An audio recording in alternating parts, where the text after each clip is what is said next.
કેટલાક આ ગોવાળિયાઓ જે હતા ને એમાં કેટલાક ગરીબ હતા અને ઘણા દુર્બળ હતા. બહેનો કનીઓ કે મનસુખા તો બહુ પાતળો છે, મારા જેવો જાડો થા. મનસુખ રડવા લાગ્યો કે તું તો નંદનો દીકરો છે, તારી માં તને રોજ માખણ ખવડાવે છે. મનસુખો કે અમે તો ગરીબ છીએ, અમે માખણ ક્યાંથી કે માખણ કે તારા જેવા છીએ. એટલે ભગવાન કે કેમ તારા ઘરમાં ગાય નથી? કે ગાય છે. કે માખણ નથી ઉતરતું? તો ઉતરે છે. કદું ખાતો નથી, ક્યાંથી કહીએ? બધું માખણ તો કરના રૂપમાં કંસને આપીએ છીએ આપણે. કૃષ્ણ કે ગાયો તમારી, ગાયની સેવા તમે કરો, ગાયને દોહો તમે, અને માખણ પેલો કંસ કેમ લઈ જાય? સેવા કરીએ આપણે, મેવા પેલો ખાય? આ ન ચાલે.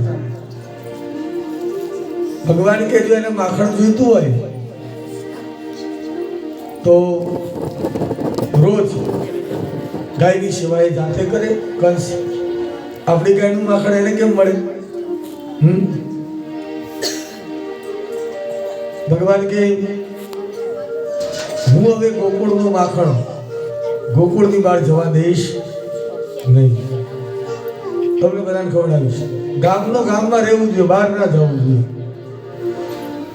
મિત્રો કે લાલા તું અમને માખણ કેવી રીતે ખવડાવીશ? અને આ માખણ મથુરા કેમ લઈ જાય? કેવી રીતે લઈ જાય? તું તારા ઘરેથી લઈશ અમને ખવડાવવા? કનીઓ કે ના, હું તમને કમાઈને ખવડાવીશ. ઉંમર કેટલી છે ભગવાનની? 4 વર્ષ. અને વધુ મંગલ કે કરુણા તને કમાતા આવડે છે? નાના છોકરાને કમાવો શું ખબર પડે? તને કમાતા આવડે છે? ભગવાન કે હા, પણ જો હું એકલો કમાઉં તો આવક ઓછી થાય. આપણે બધા ભેગાથી કરીએ ને તો આવક વધારે થાય. તો શું કરવાનું? કે આપણે મંડળ ખોલવાનું. એટલે બધા ભેગાથી કરીએ તો વેપાર વધારે આવે ને. એટલે મિત્રો કે શું કરવાનું? ભેગા થઈને કે ચોરી કરવાની? કહ્યું કે આ ચોરી કરવાની. આપણે મંડળ બનાવીશું. જેમ આપણે મંડળ નથી મળ્યા દેવ ભજન મંડળ, એમ ભગવાને મંડળ બનાવ્યું. અને એનું નામ શું રાખ્યું ખબર છે? બાળ ગોપાળ ચૌર્ય વિદ્યા પ્રચાર મંડળ. કઈ વિદ્યા? ચૌર્ય વિદ્યા, ચોરી કરવાનું મંડળનું નામ. કારુડા મંડળ તો ખોલીએ, આપણે પકડી જઈએ તો ચોરી કરતા ચિંતા ના કરો. મને મારા ગુરુજીએ છે ને મને એક મંત્ર શીખવાડ્યો છે કે આપણે ચોરી કરવા જઈએ ને અને મંત્ર બોલીએ તો આપણે કોઈને દેખાઈએ નહીં, અદ્રશ્ય થઈ જઈએ. કયો મંત્ર? તો એનો જેમ દરેક વિદ્યાના એક ગુરુ હોય એમ ચોરી પણ છે ને એક વિદ્યા છે. સામે વાળાનું ધ્યાન ભટકાવીને એની વસ્તુ લેવાની એક વિદ્યા છે, કળા છે. તો એના ગુરુ પણ કફલ ઋષિ. શું નામ એમનું? કફલ ઋષિ. તો કે મારા ગુરુજીએ મને મંત્ર આપ્યો છે. કયો? આપણે ચોરી કરવા જઈએ એટલે આપણે બોલવાનું કફલમ કફલમ કફલમ કફલમ. એટલે આપણને કોઈ જોવે. પણ યાદ રાખજો, આ મંત્ર કાનુડાએ ગોવાળીઓને આપ્યો છે, આપણને નથી આપ્યો. બોલો કૃષ્ણ. આ તો કાલથી કે આપણે કફલમ બોલી એટલે આપણને નથી આપ્યો. બેનું ભગવાન ચોરી કરવા જાય છે. બેનો પણ આ ભગવાનની ચોરી નથી. કારણ કે જેના ઘરે ચોરી કરવા જાય એના ઘર ધણીનો છોકરો પણ જોડે જ હોય. હવે ઘરનો છોકરો જોડે હોય આ ચોરી નથી, આ કૃષ્ણની પ્રેમ લીલા છે, ઠાકોરજીની પ્રેમ લીલા છે. બેનો સુખદેવજી વર્ણન કરે છે કે રાજન આજે ભગવાને મંડળની સ્થાપના કરી, પણ મંડળના પ્રમુખ હોય ને, આપણે ભજન મંડળ હોય એમાં પ્રમુખ હોય. હા, બધે પ્રમુખ હોય, પછી એક પૈસા રાખે ખજાનચી કહેવાય, ઉપપ્રમુખ હોય, આપણા બળિયાદેવ મંડળમાં હશે, હોય જ, પ્રમુખ હોય જ. પ્રમુખ કે એમ જ થાય કે મંડળની સ્થાપના થઈ તો કે પ્રમુખ કોણ?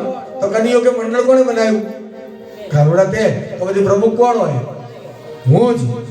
કૃષ્ણ ભગવાન એના પ્રમુખ બન્યા છે. પેલું ગોપીઓ રોજ યશોદાને ફરિયાદ કરવા આવે કે યશોદા તારો લાલો અમારાથી માખણ ચોરે છે, પણ યશોદા માને નહીં. આવે છે ને માની ભૂલ છે ને, આપણે તો દીકરાની ભૂલ ક્યારે માને દેખાય? દરેક માની નજરમાં મારા દીકરા જેવો કોઈ દીકરો, પણ આજ આપણી ભૂલ છે. એમાં દીકરા બગડે છે. બનો લોકોના ઘરે ચોરી કરવા જાય. યશોદાજી કહે તમારે ત્યાં ચોરી કરવા આવે છે તો તમે ધમકાવતા કેમ નથી, એને બોલતા કેમ નથી? ગોપી હું કે ખબર છે શું ધમકાઈએ? ઉપરથી અમને ધમકાઈને જાય પાછો. શું કે અમારા ઘરનું માખણ ચોરે અને પાછો હું કે ખબર છે તારા બાપનું થોડું કહું છું કેવું? ઉપરથી અમને ધમકાઈ જાય છે. પેલો યશોદા કનૈયાને કે લાલા તું ઘરનું માખણ કેમ નથી ખાતો? ઘરમાં આટલું બધું માખણ તો ઉતરે છે. તો કારણો કે માં ઘરનું ખાવું તો ઓછું ના થઈ જાય. અને આમે મને તો મારી ગોપીઓનું માખણ બહુ ગમે છે. લાલો કે છે પેલો સખીઓ ફરિયાદ કરે. યશોદાજીએ ગોપીઓને કીધું કે મારો લાલો તમારે ત્યાં ચોરી કરવા આવે છે તો તમને ખબર કેવી રીતે પડે? ચોરી થઈ ગયા પછી ગોપી કે ના, એ ચોરી કરવા આવવાનો હોય ને એટલે આગલા દિવસે રાત્રે સપનામાં કહેવા આવે છે પાછો કે કાલ તારો વારો. હા, છડે ચોક ચોરી કરવાની. સપનામાં એમ તો કહીએ જાય કે કાલ તારા ઘરે એક ગોપી તો કે એકવાર મને રાત્રે કહેવા આવ્યો કાલ તારા ઘરે ચોરી કરવા આવીશ. તો યશોદા હું તો મારા ઘરનું બધું માખણ છે મારા પિયર મિલી આવી. રાત્રે આવ્યો તારો કૃષ્ણ અને ઘરમાં માખણ ન મળ્યું તો મારા લાલાને ચોટલીઓ ખડી જતો હતો. બોલો કૃષ્ણ કનૈયા જય. ઠાકોરજીની આ પ્રેમ લીલા છે. તને ગોપી બોલી મારી તો ઇજ્જત ગઈ કે કેવી રીતે? તારો લાલો છે જ એવો, પણ શું થયું કહેતો ખરી? યશોદા કે કાલ મારા જેઠ જમવા બેઠેલા, હવે મારા ઘરના બધાને છે તારો કાનડો બહુ વાલો. હું પીરસતી હતી, પીરસતા પીરસતા મારું મન કૃષ્ણમાં, અને હું પીરસતી હતી ક્યારે મારું મન છટકી ગયું મને ખબર પડી નહીં. ત્યાં મારા જેઠે એમ કીધું કે મુરબ્બો આપજો. એટલે સિક્કા ઉપરથી ગામડામાં ને ઉપર સિક્કા પરથી મેં મુરબ્બો ઉતાર્યો અને મારા જેઠને મેં પીરસ્યો. એટલે એમાં તારી ફજેતી હું થઈ હાબળ તો ખરી યશોદા. મેં મુરબ્બો જોયો ને, જો તો ભગવાન માટેનો પ્રેમ. આપણે કોઈને બહુ પ્રેમ કરીએ ને તો કોઈ પણ સારી વસ્તુ વખતે આપણને એ વ્યક્તિ યાદ આવે. પછી આપણો દીકરો હોય, દીકરી હોય, પતિ હોય કે પ્રેમી હોય, પણ ભગવાન માટે આપણને ગોપીઓ જેવો પ્રેમ નથી થતો. ડાકોરજીએ તો લોઢીને સગડી લેવાનું યાદ આવે, આપણને એમ થાય ડાકોરજી લાય લાલા માટે થોડા વાઘા લેતી દો, મારા ઘરે ઠાકોરજી છે, એવો આપણને વિચાર નથી આવતો. ભગવાન માટે ખરીદી થોડી કરતી દો ના, ડાકોર જઈને લોઢી લે. એટલે અમદાવાદમાં લોઢીઓ ઓછી છે. બોલો કૃષ્ણ કનૈયા. ડાકોરથી લોઢીઓ લાવે લે. પાછા કે મહારાજ એ તો ત્યાંનું લોઢું હારું આવે એટલે અમદાવાદથી ત્યાં જાય છે. પણ ડાકોર જવાનું લોઢી લેવાનું, પછી ઘરવાળા માટે ખાસ વેલણ લેવાનું. જો વેલણ વાળા હસ્યા, વેલણ લેવાનું. હા બેનો, મુરબ્બો જોઈને ગોપીને કોણ યાદ આવ્યું? કૃષ્ણ. કે મારો કૃષ્ણ હોત તો એને મુરબ્બો ખવડાવે. મારું મન છટકી ગયું ત્યાં. અને ત્યાં પછી હું તમને ખબર છે યશોદા, બહેણી પાછી ઉપર મૂકવાની જગ્યાએ મેં મારા છોકરાને ઉપર મેળવી દીધું. મારા જેઠ કે તારું મગજ ક્યાં છે? બોલ મારી તો ઇજ્જત ગઈ કે બોલ તારો કારોડો છે જ એવો. બેનો ભગવાનની આવી તો અનેકો તમને આવડવાની એક એક લીલા તમે આવડો તો તમને એટલો આનંદ આવે. અનેકો બાળ લીલા એમાં ગોકુળમાં એક ગોપી હતી, એનું નામ હતું પ્રભાવતી. અને પ્રભાવતીએ નક્કી કર્યું કે હું કાનુડાને, યશોદાએ ચોખ્ખું કીધું કે તમે સબૂત સાથે લાવો તો હું માનું. તો પ્રભાવતીએ બીડું પકડ્યું કે હું સબૂત સાથે તારા કાનુડા પકડીને લઈશ. આ જીવને અભિમાન આવે ને ભગવાનને ન ગમે. અને કહેવાય છે બહેનો, ભગવાને મિત્રોને કીધું કાલે પ્રભાવતીના ઘરનો વારો. ભગવાન પ્રભાવતીના ત્યાં માખણ ચોરવા આવ્યા. ધીમે ધીમે ધીમે ધીમે ચાલતા ચાલતા આવ્યા.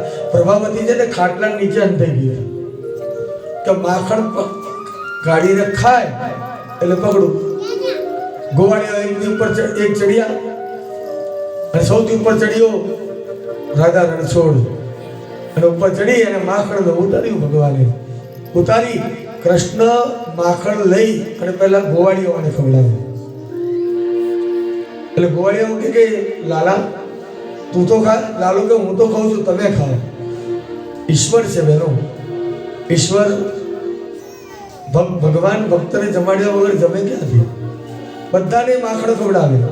અને ભગવાન જેના ઘરે ચોરી કરવા જાય ને એના ઘરની બહાર વાંદરા આવીને બે બેનું.